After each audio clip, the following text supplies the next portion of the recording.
Students, welcome to Preeti ma'am classes. This is Preeti ma'am है। बेटा last video में हमने क्लास 10th का पावर शेयरिंग का जो सिन्हाला वाला केस है वो पूरा कर, सॉरी जो बेल्जियम का केस है वो पूरा कर लिया था। आज हम यहाँ पर श्रीलंका का केस कंप्लीट स्टडी करेंगे, उसका प्रॉब्लम भी और उसका क्या, उसका रिजल्ट क्या निकला, उसका सोल्यूशन क्या हुआ वो भी हम पूरा करेंगे। अब देखिए श्रीलंका क्या है, एक आइलैंड नेशन है जो कि तमिलनाडु से कुछ किलोमीटर दूर पर है। तो वहां का जो एथनिक, वहां का जो कंपोजिशन है श्रीलंका का वो भी थोड़ा कॉम्प्लेक्स सा है। कैसे, वहां पर करीब 74% तो सिन्हाला स्पीकर्स हैं। सिन्हाला स्पीकर्स कौन है? जो वहां के नेटिव हैं, श्रीलंका के ही रहने वाले हैं। सिन्हाला वहां की लैंग्वेज है, सिन्हाला स्पीकर्स हैं और 18% तमिल स्पीकर हैं। अब तमिल स्पीकर का भी उनका दो ग्रुप है, एक इंडियन तमिल है और एक वहां के नेटिव तमिल है। नेटिव तमिल जो वहीं के रहने वाले हैं श्रीलंका के, और इंडियन तमिल कौन है?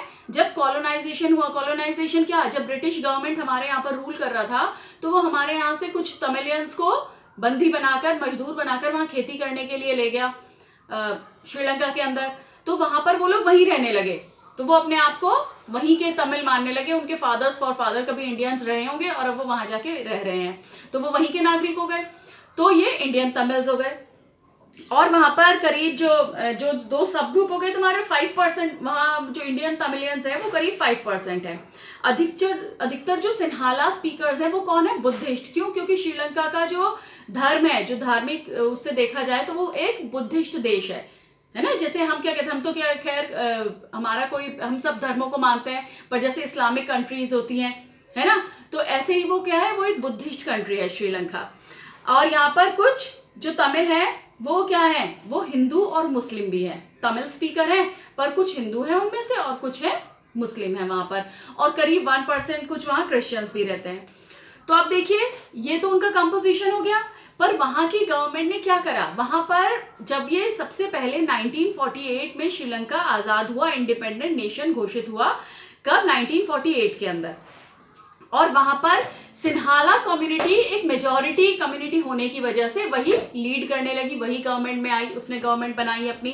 तो उनके जितने भी पॉलिसीज होती सबके अंदर सिन्हाला को प्रायोरिटी दी जाती। उन्होंने क्या करा, प्रेफरेंशियल गवर्नमेंट बनाई सिन्हालाज ने, क्योंकि वहां के नेटिव थे और मेजॉरिटी में भी थे, ज्यादा संख्या में थे। तो ये क्या करा उन्होंने, मेजॉरिटेरियन गवर्नमेंट बनाई।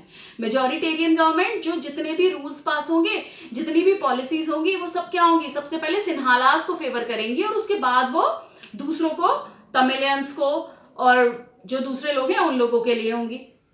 अब उन्होंने इसके अंदर क्या किया, एक कानून बनाया 1956 के अंदर, जिसके अंदर के वहां की ऑफिशियल लैंग्वेज सिन्हाला को घोषित कर दिया गया। अब सिन्हाला लोग होते थे उन्हीं को यूनिवर्सिटी में पोजीशंस के लिए फेवर किया जाता था, उन्हें गवर्नमेंट जॉब दी जाती थी, और उन्हीं को जो प्रोटेक्ट किया जाता था, उन्हीं के धर्म को, यानी बुद्धिस्ट धर्म को ही प्रोटेक्ट किया जाता वहां की गवर्नमेंट के द्वारा। इसकी वजह से जो श्रीलंकन तमिल्स थे वो अपने आप को बहुत ही ज्यादा नीचे महसूस करने लगे, अलग महसूस करने लगे, कि उन्हें कोई अपॉर्चुनिटी नहीं मिलती, ना जॉब की, ना एजुकेशन की, ना उनके धर्म को कोई प्रायोरिटी दी जाती, ना वहां पर उनको पॉलिटिकल राइट इक्वल मिलते।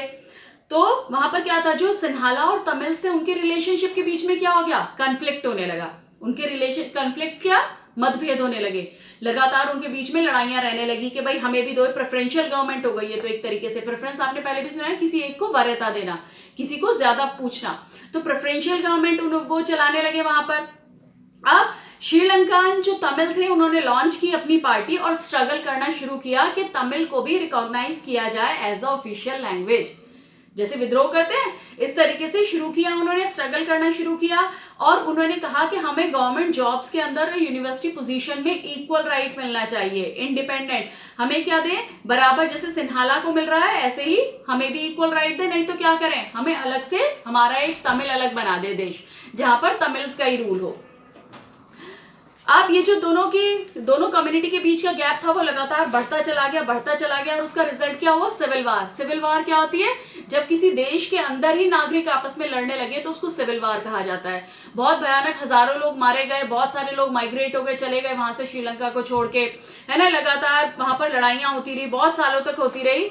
और बाद में क्या हुआ लास्ट में, कि उन्होंने बहुत सारे लोग मरे। इकोनॉमिकल लाइफ, जैसे तुमने इको में पढ़ा था कि आज भले ही वो कितना भी ज्यादा प्रोग्रेसिव हो गया है, कितना भी ज्यादा एडवांस है मेडिकल में, और हम हमारे देश होने के बाद भी वो हमसे ज़्यादा डेवलप्ड है, पर उसने इन सब चीज़ों को झेला है। वहाँ पर कम्युनिटी वार हुई है, वहाँ पर आज भी मतलब आज भी इसी तरीके का रूल वहाँ पर फॉलो किया जाता है। तो ये क्या हुआ, ये तुम्हारा सोल्यूशन हुआ। अब देखो, दो सेम प्रॉब्लम थी श्रीलंका और बेल्जियम की, दोनों की जो एथनिक कंपोजिशन थी वो डिफरेंट डिफरेंट थी, पर बेल्जियम ने सोल्यूशन निकाला। क्या सोल्यूशन निकाला? Power sharing. तो वहां शांति से सरकार बन गई और पावर कम्युनिटी गवर्नमेंट भी शेयर कर रही है, सेंट्रल गवर्नमेंट भी शेयर कर रही है, स्टेट गवर्नमेंट भी शेयर कर रही है। जबकि श्रीलंका ने इसका सोल्यूशन नहीं निकाला, जिस वजह से वहां पर क्या हुआ, सिविल वॉर हुआ, और सिविल वॉर होने की वजह से हजारों लोगों की जान गई वहां पर। और ये करीब 2009 तक ऐसा चलता रहा, और उसके बाद उन्होंने थोड़े बहुत उनको राइट्स दिए और गवर्नमेंट प्रॉपर वे में, अब भी उनका वैसे यही है वहां पर उसका कोई सोल्यूशन उन्होंने निकाला, जिसकी वजह से हमेशा वहां लड़ाई ही रहा करती थी। ठीक है, तो ये तुम्हारा श्रीलंका का इसमें पूरा केस, तुमने बेल्जियम पढ़ लिया, श्रीलंका पढ़ लिया। अब दोनों की एथनिक कंपोजिशन इंपॉर्टेंट है ना। दोनों में जो क्वेश्चन पूछा जाता है तुम्हें कि कंपेयर करो बेल्जियम और श्रीलंका में जो गवर्नमेंट ने डील की दोनों सिचुएशंस को, उसको कंपेयर करो, ये भी कई बार पूछा गया है, इंपॉर्टेंट क्वेश्चन है। तो इन्हें आप पढ़ लेंगे और ये दोनों केसेस पढ़ लेना।